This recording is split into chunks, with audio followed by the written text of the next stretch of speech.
Potential energy. So what is potential energy? So the term potential suggests that the body has energy in hidden form.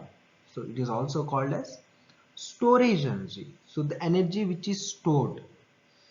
So basically potential energy will be defined for the energy stored in a body by virtue of its position.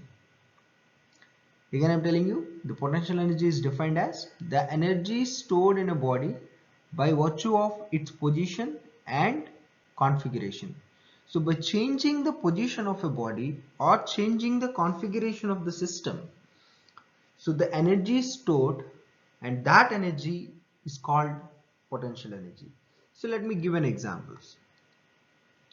If there is a body of mass m which is placed on the surface. So at this point, let it is possessing a potential energy. Initially, let it be some x. Now x joules. Now I have applied a force F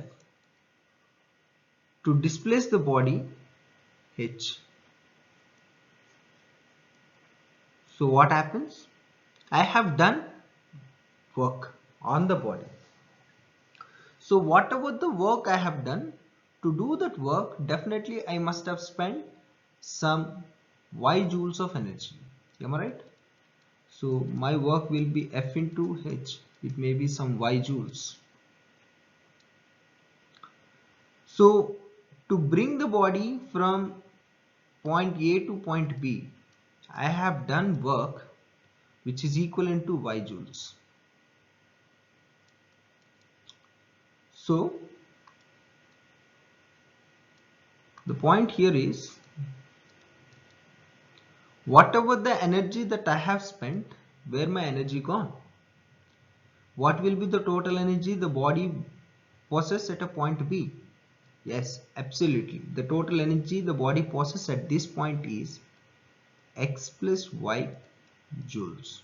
Why x plus y joules? Because it's already possessing x joules, and because to move the body from A to B, I did y joules work, and that y joules of work will be stored in a body as a form of potential. So this is a stored form of energy. So right now body at point B will possess x plus y joules.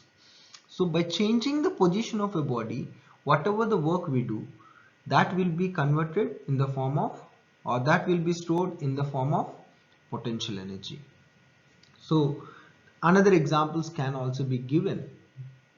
So when you take a spring in the natural state and when you change its configuration by elongate it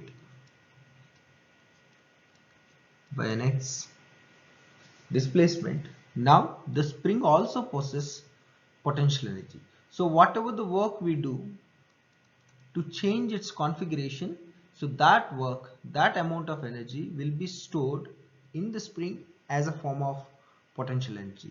So another examples also can be given. Take a bow. When the arrow was placed and when the bow when the rope was elongated, again the potential energy is stored in the bow and arrow system. So because we are changing the configuration, now when I release it, the arrow will go in the forward direction with an initial velocity u. That means it will gain some kinetic energy. So where does it has come? That means whatever the work I have done to change the configuration of the bow and arrow system, therefore that work will be stored in the form of potential energy, and that potential energy, when I release the arrow, that potential energy will be converted into kinetic energy. But I am talking about here potential energy. So whenever I change the configuration or whenever I change the position of the system, so to change it we must have done some work. So that amount of energy must have been stored in the system, and that energy we call it as potential energy.